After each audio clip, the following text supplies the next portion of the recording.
iQOO C6-ന് ശേഷം next ആയിട്ട് iQOO launch ചെയ്യാൻ പോകുന്ന സീരീസാണ് iQOO C7 എന്ന് പറയുന്ന മോഡൽ. അതായത് ഈ ഒരു C സീരീസിലെ നെക്സ്റ്റ് മോഡലാണ് iQOO C7 എന്ന് പറയുന്ന മോഡൽ. ഈ ഒരു മോഡൽ മാർച്ച് 21 ആയിരിക്കും ലോഞ്ച് ഇവൻറ്റ് അല്ലെങ്കിൽ ലോഞ്ചിങ് കാര്യങ്ങൾ ഉണ്ടാവുക എന്നുള്ളത് ഒഫീഷ്യലായിട്ട് കൺഫേം ചെയ്തിട്ടുണ്ട്. അതുപോലെ തന്നെ ഈ ഒരു മോഡൽ ഏകദേശം ബഡ്ജറ്റ് റേഞ്ചിൽ, അതായത് നമ്മുടെ ഒരു 15,000 to 20,000 ഉള്ള ആ ഒരു ബഡ്ജറ്റ് റേഞ്ചിലായിരിക്കും വരുന്നത്. ഇപ്പം നമുക്കറിയാൻ കഴിഞ്ഞിരിക്കുന്ന ഒരു 17,000 രൂപ തൊട്ട് ഒരു 20,000 രൂപ ബഡ്ജറ്റ് ആയിരിക്കും ഈ ഒരു C7 വരാൻ പോകുന്നത് എന്നുള്ളതാണ് ഇപ്പോൾ അറിഞ്ഞിരിക്കുന്നത്. ഡിസൈനും കാര്യങ്ങളും നോക്കുകയാണെങ്കിൽ നമ്മുടെ ആ ഒരു ടിപ്പിക്കലായുള്ള iQOOൻ്റെ ഡിസൈനും കാര്യങ്ങളാണ് വരുന്നത്. അതായത് പ്ലാസ്റ്റിക് ബിൽഡാണ് ബാക്കിൽ വരുന്നത്. അതുപോലെ ഒരു മാറ്റ് ഫിനിഷിങ് കാര്യങ്ങളും വരുന്നുണ്ട്. പിന്നെ നമ്മുടെ പ്ലാസ്റ്റിക് ഫ്രെയിം ആയിരിക്കും സൈഡിൽ വരുന്നത്.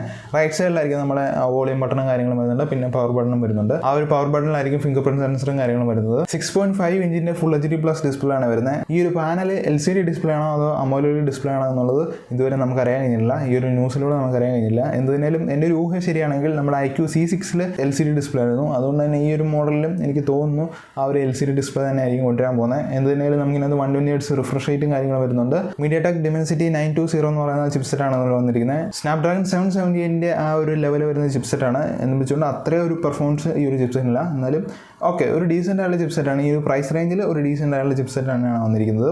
ഞാൻ പറഞ്ഞ പ്രൈസ് റേഞ്ച് ആണെങ്കിൽ ഈ ഒരു ചിപ്സെറ്റ് ഓക്കെയാണ്. LPDDR5 റാമാണ് വരുന്നത്. നമുക്ക് 12 GB വരെ റാം ഉണ്ടാവും എന്നുള്ളതാണ് അറിഞ്ഞിരിക്കുന്നത്. അതായത് ടോപ്പ് ലെവലായുള്ള റാം എന്ന് പറയുന്നത് 12 GB ആയിരിക്കും. അതുപോലെ നമുക്ക് UFS 3.1 സ്റ്റോറേജ് ആണ് വരുന്നത്. ഹൈ ലെവലായുള്ള സ്റ്റോറേജ് വേരിയൻ്റ് എന്ന് പറയുന്നത് 256 GB സ്റ്റോറേജ് വേരിയൻ്റ് ആയിരിക്കും വരുന്നത്. Out of the box Android 13 അതുപോലെ നമ്മുടെ ഫ്രണ്ട് ടച്ച് UI 13 ആയിരിക്കും വരാൻ പോകുന്നത്. 5000 mAh ബാറ്ററിയാണ് വരുന്നത്. അതുപോലെ നമുക്ക് ചാർജ് ചെയ്യാനായിട്ട് 120 വാട്ട് ഫാസ്റ്റ് ചാർജിങ് വരുന്നുണ്ട്. നമുക്ക് ക്യാമറ സെറ്റപ്പ് നോക്കുകയാണെങ്കിൽ ഡ്യുവൽ ക്യാമറ സെറ്റപ്പ് ആയിരിക്കും എന്നുള്ളത് ഞാൻ പറഞ്ഞിട്ടുണ്ടായിരുന്നു. പക്ഷേ അതിൻ്റെ എത്രമാത്രം മെഗാ പിക്സലിൻ്റെ ക്യാമറ സെറ്റപ്പ് ആയിരിക്കും എന്നുള്ളത് നമുക്കിപ്പോൾ അറിയാൻ കഴിഞ്ഞില്ല. എന്തായാലും നമുക്കൊരു 15 മെഗാ പിക്സലിൻ്റെ ക്യാമറ സെറ്റപ്പ് ആയിരിക്കും വരാൻ പോകുന്നത് എന്നുള്ളതാണ് അറിഞ്ഞിരിക്കുന്നത്. അതുപോലെ ഈ ഒരു ചിപ്സെറ്റിൽ നമുക്ക് 4K and 30 FPS വരെ വീഡിയോ ഷൂട്ട് ചെയ്യാനുള്ള ഓപ്ഷൻ ഉണ്ട്.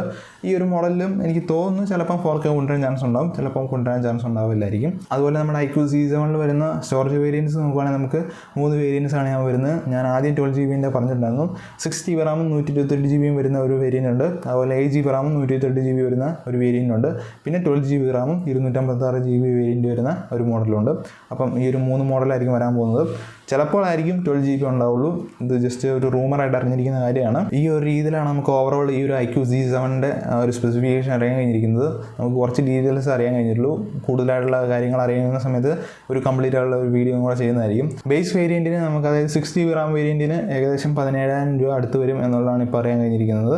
ഓക്കെ, ഇതിപ്പം നമുക്ക് എക്സ്പെക്ട് ചെയ്യാൻ പറ്റുന്ന പ്രൈസാണ് ഞാൻ പറഞ്ഞിരിക്കുന്നത്. കൺഫേം ആക്കിയിട്ടൊന്നുമില്ല. അപ്പോൾ ഓവറോൾ ഇത്രയാണ് ഈ ഒരു iQOO C7 ഡീറ്റെയിൽസ് പറയാനുള്ളത്. അപ്പം ഈ ഒരു സ്പെസിഫിക്കേഷൻ വെച്ച് എനിക്കൊന്നും പറയാൻ പറ്റില്ല.